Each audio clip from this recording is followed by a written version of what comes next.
Oh my goodness. Welcome to the English Coffee Talk Show. I'm James. I almost didn't make it today. I walked out, got to the corner, realized I forgot my keys, went back up, then got to the subway and realized I'd also forgotten my coffee. How does that even happen? That is such a very James thing to do. Hi, everyone. I'm Eva. I can absolutely picture you running back upstairs looking completely frantic. Completely frantic.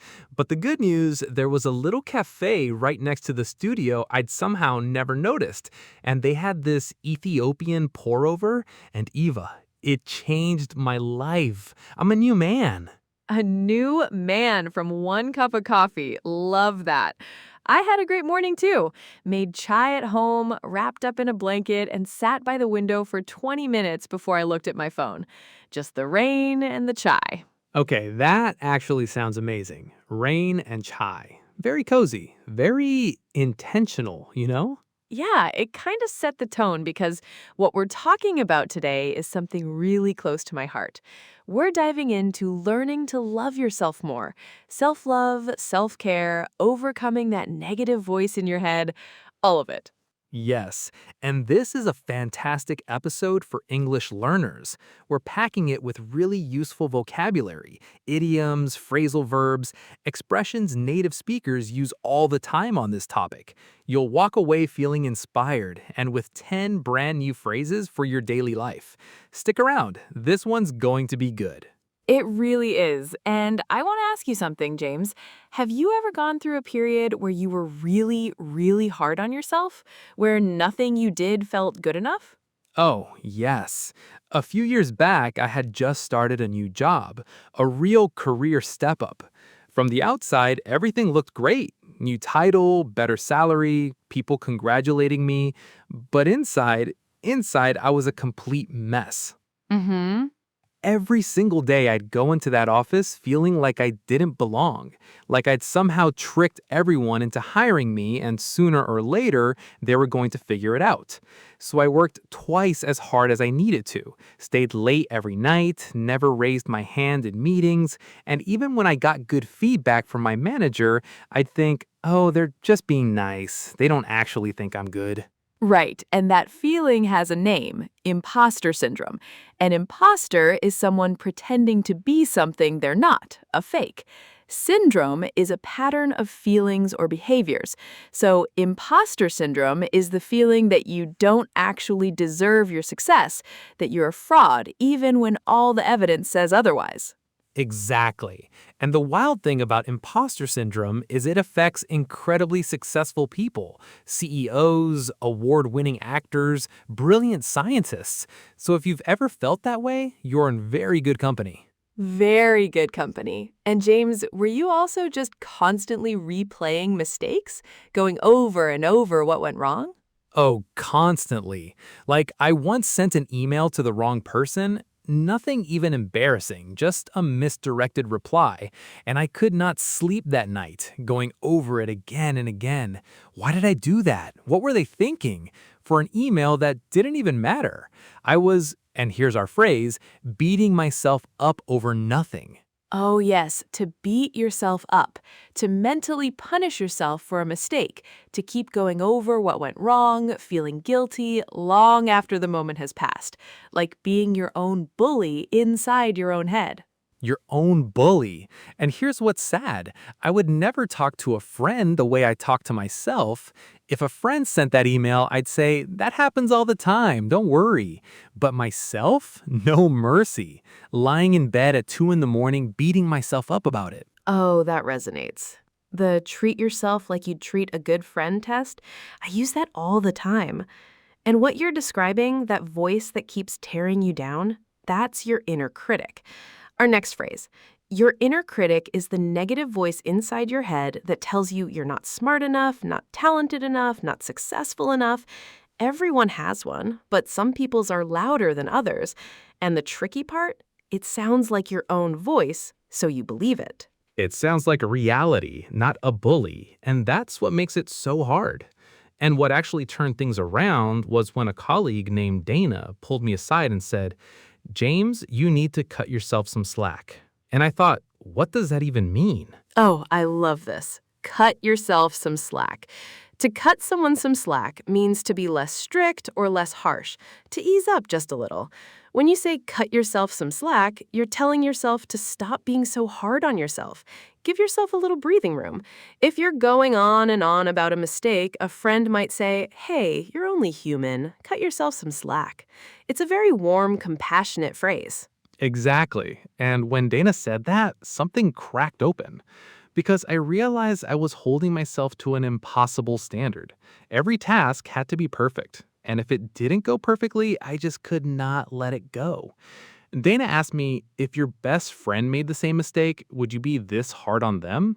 And obviously, the answer was no. And she just said, so why are you doing it to yourself? Wow. Simple question, but powerful. So powerful. And that was the start of me understanding. I was literally being my own worst enemy.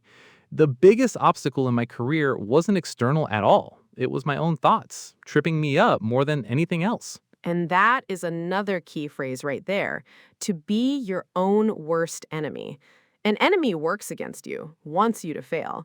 When we say you're your own worst enemy, it means your own thoughts and behaviors are the biggest thing standing in the way of your happiness or success.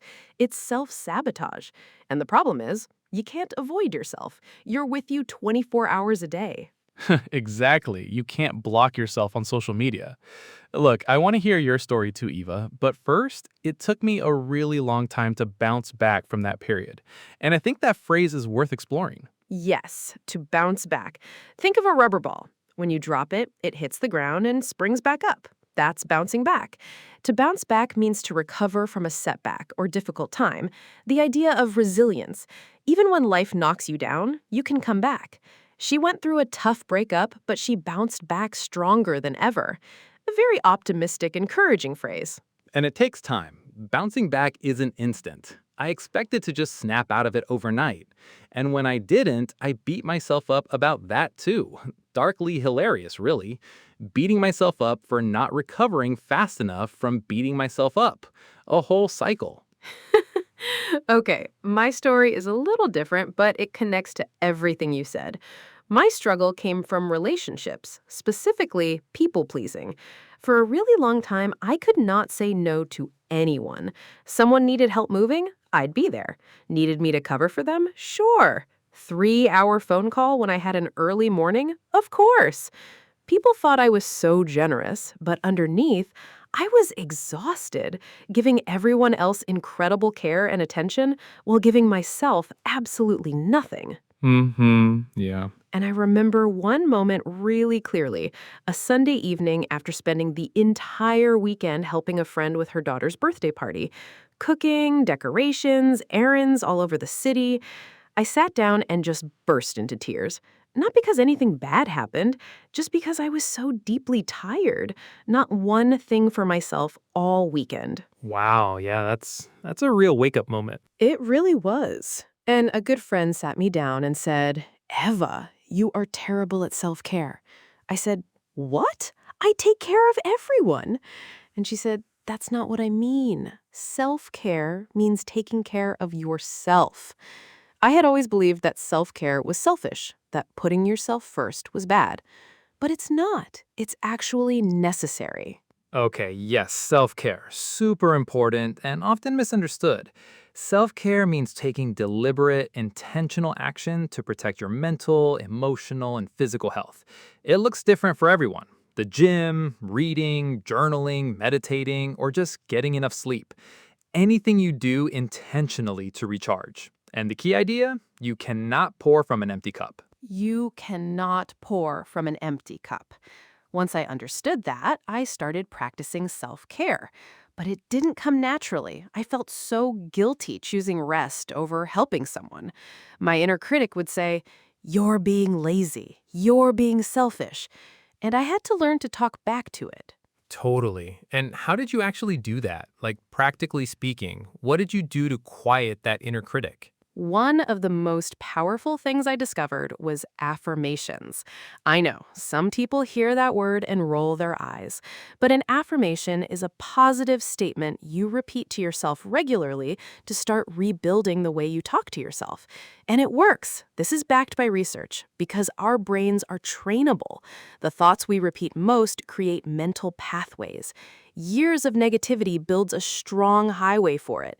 Affirmations help you start building a new, positive road. Right. So, affirmations I started using. I am doing my best, and my best is enough. I deserve rest and care. I am worthy of love, including my own. At first, it felt really awkward, almost like lying to myself. But over time, it started to feel true. Replacing old negative thoughts with something kinder really did change things. I love that. And my version was more clunky. Things like, you are a reasonably okay person who is trying his best. Not exactly poetic, but authentic to where I was. I couldn't go from, I'm a fraud, to, I am magnificent in one day. So I worked up gradually, and it helped, genuinely. A reasonably okay person who is trying his best. That's honestly kind of perfect. Very James. And the content of the affirmation matters less than the consistency and intention. Say it and mean it, even a little. That's what starts to shift things. That's such a good point. And Eva, I want to ask about letting go, because a big part of self love is learning to let go of things past mistakes, past versions of yourself, other people's opinions. That's something that took you a long time to work through. Oh, absolutely. To let go of something, as a phrasal verb, it means to stop holding on to it emotionally, to release it, stop letting it have power over you. A grudge, a regret, a fear, a past version of yourself. For me, I had to let go of the belief that my value was tied to how much I did for others, that if I wasn't being useful, I wasn't worth anything. And letting go of that belief was genuinely one of the hardest things I've done because it felt like part of my identity. Totally. And when you hold on to something that long, it becomes your comfort zone, even if it's not comfortable. Your comfort zone is the mental space where you feel safe and familiar, even if those habits are hurting you. The unknown feels scary, even when it's better for you. Like Eva saying no for the first time. Terrifying, right? Absolutely terrifying. The first time I said no, it was something small, a friend asking if I could help her move furniture. I said, I'm so sorry, I actually can't this weekend. My heart was hammering. I felt guilty for the rest of the day. But nothing bad happened. My friend was totally fine, found someone else, and I spent that weekend resting and reading. And I thought, oh, this is what it feels like to respect myself. That is such a beautiful moment, and that's stepping outside your comfort zone in the best way, because the comfort zone can trap you. Real growth happens when you gently push the edges of it.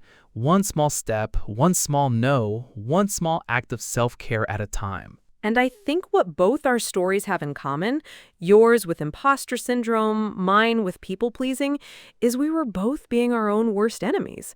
Both listening to our inner critics too much, both beating ourselves up, and neither cutting ourselves any slack. The turning point?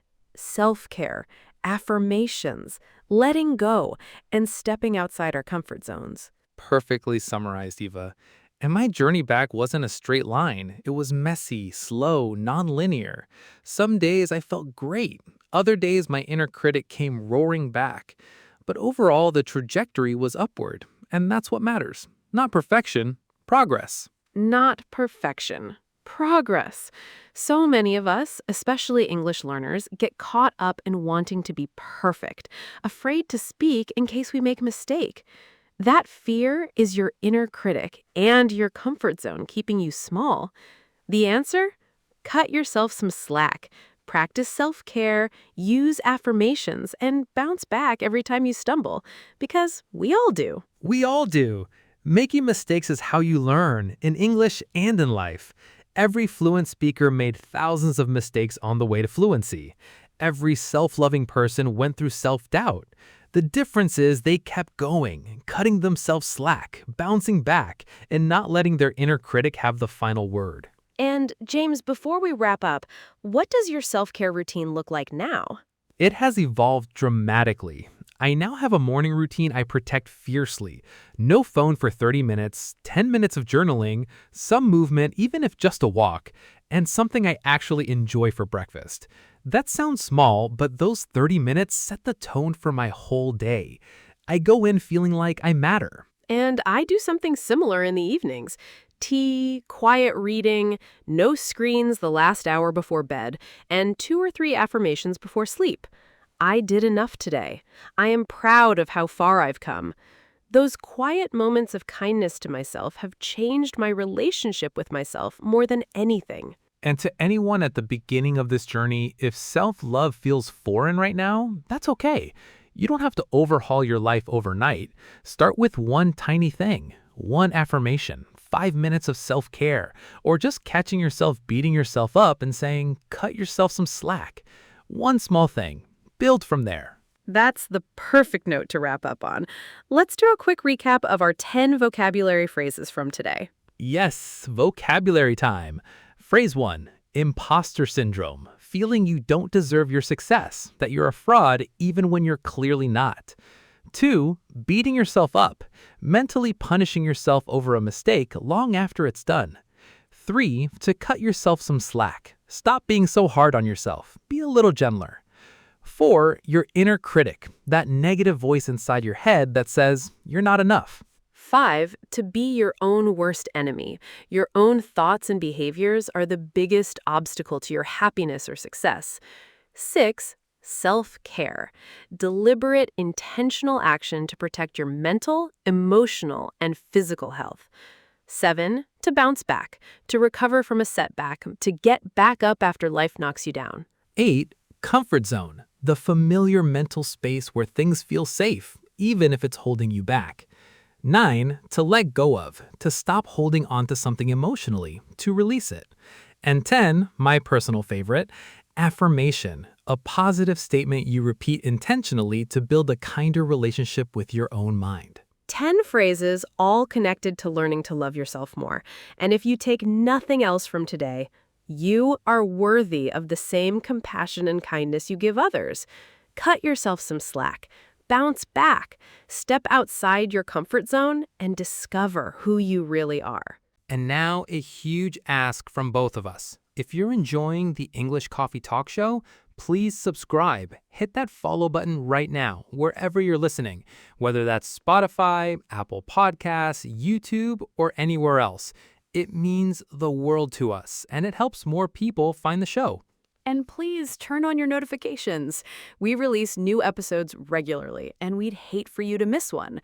Tap that notification bell, and we'll come straight to you the moment a new episode drops. And finally, if this episode resonated with you, if it gave you one phrase you're going to use or one idea that made you think, please leave us a review on Apple Podcast or Spotify. Even just a few words. Those reviews help our show reach more English learners around the world, and we read every single one.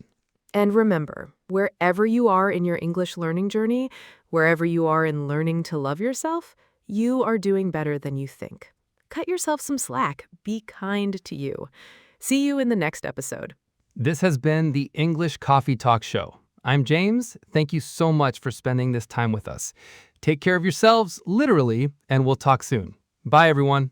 Bye. We love you all. See you next time.